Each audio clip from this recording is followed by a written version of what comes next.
The knife twisted in my gut the moment Tobias's phone buzzed on the nightstand. Its screen lighting up with a name I didn't recognize. Alex, Campaign Trail. I snatched it before he could stir from sleep, my heart pounding like a war drum. And there it was. A string of texts that shattered everything we'd built over 3 years. Can't stop thinking about last night. You're the one I want. Not him. It read. And in that instant, the world I trusted crumbled like a sandcastle under the tide. I didn't scream, didn't throw the phone across the room. Instead, I slipped out of our Georgetown brownstone into the pre-dawn chill, the engagement ring heavy in my pocket like a lead weight, and walked the empty streets of D.C. until the sun clawed its way over the Potomac. By the time I returned, Tobias was up, his tie half knotted, eyes wide with the guilt of a man who'd rehearsed his confession 100 times in the mirror. "You read them," he said, not a question, his voice cracking like thin ice underfoot. And just like that, the man I'd planned to marry, the golden boy of American politics, the one who'd whispered promises of forever amid the chaos of Senate hearings and donor galas, admitted he'd fallen for his campaign strategist, a sharp-jawed idealist named Alex who joined the team 6 months ago with a Harvard pedigree and eyes that lingered too long. I was 28 when I met Tobias Hale, fresh out of a nowhere job at a nonprofit in Baltimore, chasing dreams of making a dent in the endless grind of inequality that plagued the Rust Belt towns I'd grown up in. He was 32, already a state senator from Virginia with a jawline that could cut glass and a smile that disarmed even the most cynical lobbyists. We collided at a fundraiser for LGBTQ+ youth programs in Alexandria, one of those glossy events where champagne flutes clink like false promises and everyone pretends the system's not rigged against folks like us. I was there as a volunteer coordinator, handing out pamphlets on safe spaces for queer kids in underfunded schools, feeling like an imposter in my thrift store blazer amid the sea of tailored suits. Tobias was the keynote speaker, striding onto the stage with that effortless charisma, his voice booming through the mic about resilience and visibility, how America was finally waking up to the fact that love didn't come with a political litmus test. He quoted Baldwin, talked about the Stonewall ghosts still marching in our veins, and damn if it didn't hit me square in the chest, like he'd peered into my own fractured coming-out story and pulled it out whole. After his speech, he found me in the corner, nursing a flat soda, surrounded by a cluster of wide-eyed teens who'd cornered me with questions about college apps and family rejection. "You're the glue here," he said, extending a hand that swallowed mine in its warmth. "Tobias Hale. And you are." "Timothy Reyes," I managed, my cheeks burning under his gaze. Those hazel eyes flecked with gold, like autumn leaves caught in sunlight. We talked for hours, or what felt like it, until the venue lights dimmed and the staff started stacking chairs. He asked about my abuela's tamales, the ones I'd learned to make after she passed, and I teased him about his perfectly pressed slacks, calling him Senator Starch. By the end of the night, he'd slipped his number into my palm on a napkin, scribbled with a flourish, "Call me. Let's make some real change." Over coffee, not speeches. That coffee turned into dinners at hole-in-the-wall Ethiopian spots in Adams Morgan, where we'd argue passionately about universal health care and the hypocrisy of DC's elite, their rainbow flags waving high but wallets snapping shut for anything that smelled of actual risk. Tobias was electric, fierce in debates, tender in the quiet moments when he'd traced the scar on my knuckle from a childhood bike crash, whispering how it made me unbreakable. He was out and proud, a trailblazer in a party still shedding its bigoted skin, and being with him felt like stepping into the light after years of hiding in my own family's Catholic shadows. 6 months in, he proposed on the National Mall at Cherry Blossom Peak, petals raining down like confetti from heaven. Down on one knee, ring glinting in the spring sun, he said, "Timothy, you're my anchor in this storm. Marry me, and we'll rewrite the rules together." I said yes through tears, envisioning a life where we hosted policy brunches in our row house, adopted a rescue mutt named Liberty, and fought side by side for a world where queer love wasn't just tolerated but celebrated. But politics is a jealous mistress, and as Tobias's star rose, first whispers of a congressional run, then the full-court press for a House seat in the midterms, the cracks started showing. Late nights blurred into absences, his phone a constant hum of notifications from aides and donors. I'd wait up with reheated takeout, scrolling through his Instagram feeds of stump speeches and handshakes, feeling like a footnote in his epic. Alex entered the picture during the primaries, a wunderkind from Obama's old campaign war room, poached to sharpen Tobias's edge against a field of slick incumbents. He was all lean muscle and quick wit, with a fade haircut and a laugh that cut through tension like a knife. At first, I liked him, invited him to our game nights with friends, where he'd crush us at Settlers of Catan and share stories of door-knocking in swing states, his passion mirroring Tobias's in a way that felt brotherly, not threatening. Looking back, the signs were there. The inside jokes at strategy sessions I'd overhear, the way Alex's hand would linger on Tobias's shoulder during briefings, a touch too familiar for colleagues. But I buried it under the weight of wedding plans, tux fittings at Jose, bank, invitations etched with our monogram, dreams of a ceremony at the Lincoln Memorial under a canopy of stars. Tobias swore it was stress, the campaign's grind turning him distant, and I'd believe him because loving him meant trusting the man who'd pulled me from the sidelines into his spotlight. The texts were just the detonator. The Real explosion came 2 weeks later, on the eve of the Virginia primary, in a hotel suite overlooking the Arlington skyline. We'd flown in for a final push, me tagging along as his unofficial morale officer, armed with playlists of Springsteen anthems and care packages of his favorite black licorice. The room was a war zone of polling data and half-eaten room service. Tobias pacing in his boxers, scripting his victory speech on a laptop. I was in the shower when I heard the door click open, followed by low voices, his and Alex's, laced with an intimacy that stopped my heart. Water still dripping from my skin, I wrapped a towel around my waist and cracked the bathroom door, peering out like a thief in my own life. They were on the balcony, the city lights casting long shadows, Tobias's hands cupping Alex's face as he murmured, "I can't do this anymore. Timothy's good God, he's everything I should want. But it's you. It's always been you since that first strategy call. I love you, Alex. Marry me instead." Alex pulled back, eyes searching Tobias's face, the wind whipping their shirts like flags in surrender. "What about the wedding? The optics? You're this close to breaking barriers, Tobe. A queer senator's husband? That's history." Tobias laughed, bitter and broken. "History can wait, or rewrite itself. Timothy deserves better than a man who's lying every day." Then he kissed Alex, slow and deep, the kind of kiss I'd once thought was reserved for us alone.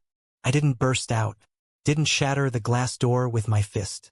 Instead, I dressed in silence, packed my overnight bag with mechanical precision, and left a note on the desk. "I heard enough. Good luck with the win. And the rewrite, Tim." The door clicked shut behind me like the final period on our story, and I took the elevator down to the lobby, stepping into the humid Virginia night where fireflies danced like mocking stars. The primary was a landslide. Tobias swept the district with 62%, his face beaming from every cable news cheering the next morning, Alex at his side as the brilliant mind behind the surge. I watched it all from a Greyhound bus back to D.C., the ring burning a hole in my jeans pocket, numb as the miles blurred by. Friends called, texts piled up, saw the speech. "Where were you? Everything okay?" I ghosted them, holed up in our brownstone. Now just mine, surrounded by unpacked boxes of wedding china and monogrammed napkins. Grief hit like a Potomac squall, waves of it crashing over me in the dead of night. I'd curl on the couch, replaying every "I love you," wondering where I'd gone wrong, too soft, too ordinary for the circus of his ambition. My therapist, a no-nonsense dyke named Marlene with a buzz cut and a penchant for tough love, dragged me through it session by session. "Betrayal's not a reflection of your worth, Tim," she'd say, handing me chamomile tea that tasted like regret. "It's his failure to hold the line. Now what are you going to build from the rubble?"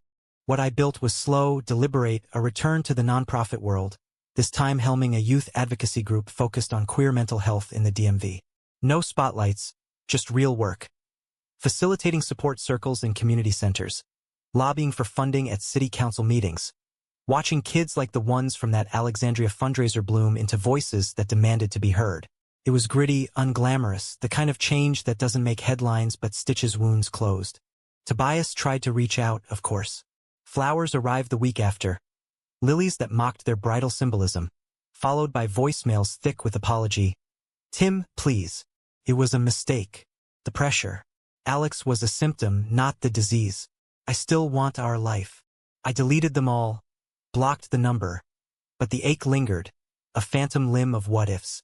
Months blurred into the fall foliage, deceased leaves turning crimson like spilled wine. I threw myself into dates, awkward coffees with guys from apps who quoted Foucault but couldn't hold eye contact, bar hookups that fizzled into politeness. None stuck because none were him, and admitting that felt like defeat. Until Javier, a muralist from Anacostia with ink-stained hands and a laugh that echoed like gospel in a cathedral.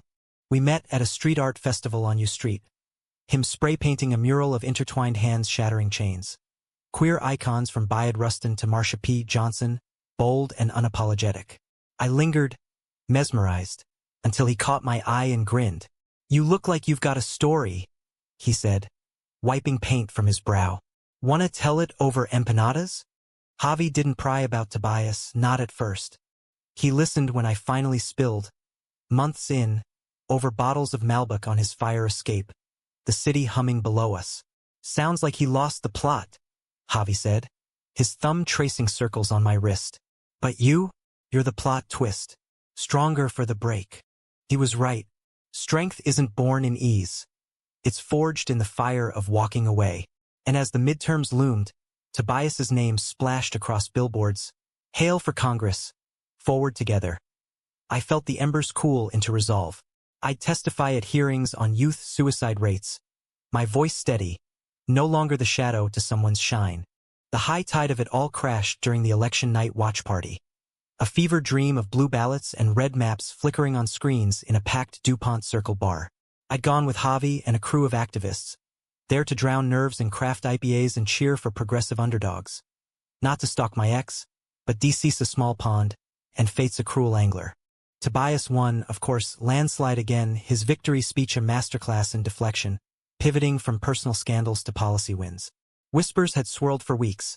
The abrupt wedding cancellation, the mutual split announced via a terse press release, Alex's quiet exit from the campaign trail. Pundits speculated. Tabloids sniffed for dirt. But Tobias spun it into a narrative of personal growth. The all-American redemption arc. I spotted him across the room mid-toast, suit rumpled from the night's frenzy, Alex nowhere in sight. Rumor had it they'd imploded spectacularly. The strategist ghosting after the confession tape leaked to a gossip rag. Tobias's eyes locked on mine through the crowd. His glass freezing mid-air, color draining from his face like ink from wet paper. He pushed through the throng, murmurs rippling in his wake, until he stood before me. Close enough to smell his cologne, the one I'd gifted him last Christmas, sandalwood and regret. "Tim," he breathed, voice raw as an open wire. "You came." "Wasn't for you," I said, cool as the condensation on my pint glass. Javi's hand steady on my lower back like an anchor. "Congrats on the seat. You'll make a fine congressman." His jaw worked, words tumbling out in a rush. I fucked up. Monumentally. Alex was. A panic attack in human form. The pressure, the eyes on us. I thought I could outrun it, find something simpler. But it was you, always. "Marry me still? Please." The bar noise faded to a dull roar, faces blurring into a kaleidoscope of strangers. Part of me, the boy who'd knelt in cherry blossoms, ached to say yes, to rewrite our ending in gold leaf. But the man I'd become, scarred and steady, saw the plea for what it was. Not love, but salvage. A politician's instinct to tie up loose ends before the cameras rolled. "No," I said, the words solid as marble, echoing in my chest. "You don't get to declare love for someone else and then boomerang back when it burns. I deserved more then, and I deserve it now." I stepped closer, voice dropping to a whisper only he could hear. "Walk your path, Tobias. I'll walk mine. Stronger, freer, without your shadow." He recoiled as if slapped, eyes glistening with the unshed tears of a man unaccustomed to loss. "I love you," he choked out, one last Hail Mary. "And I loved you once," I replied, turning away, Javi's fingers intertwining with mine as we melted into the crowd. But love isn't a concession speech. It's a choice. And I choose me. Outside, the November air bit crisp, election confetti swirling like fallen stars on the pavement. Javi pulled me into an alley alcove, kissing me fierce and unhurried, his lips tasting of hops and home. "Proud of you," he murmured against my skin, and for the first time in months, I believed it. Tobias's victory parade faded into the rearview as winter blanketed DC in snowdrifts and second chances.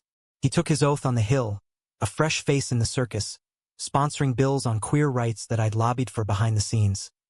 Ironic how our paths converged without colliding. Alex vanished into consulting gigs in New York, a ghost story for Beltway whisperers. Me? I proposed to Javi on that same National Mall, cherryless but no less magical, under a blanket of stars with the Washington Monument piercing the night like a promise kept. He said yes with a whoop that scattered pigeons, and our wedding was small. Backyard affair in Anacostia, murals as backdrops, tamales steaming on picnic tables, friends toasting to love that bends but never breaks. Years on, Tobias and I crossed paths at a White House reception. Him a rising whip with crow's feet etching his charm. Me directing a national coalition that's housed thousands of queer youth. We clinked glasses, awkward but civil, the old fire banked to embers. "You look good," he said, genuine under the polish. "So do you," I replied, Javi's arm looped through mine, our rings catching the chandelier light. "Congress suits you. And advocacy suits you. Changed the game, Tim." We parted with nods, no regrets lingering. Just gratitude for the detour that led us true. In America, where dreams die daily under spotlights and scandals, walking away strong isn't defeat. It's the revolution that starts in your bones. The quiet yes to yourself that echoes louder than any speech. As I stepped into the rose garden dusk, Javi's hand in mine, I thought of that rainy Capitol night, the ring I'd hurled into the tidal basin like a skipped stone. It had carried me here, not to vengeance, but to grace. And in the end, that's the real American story. Not the falls, but the fierce, unflinching rise.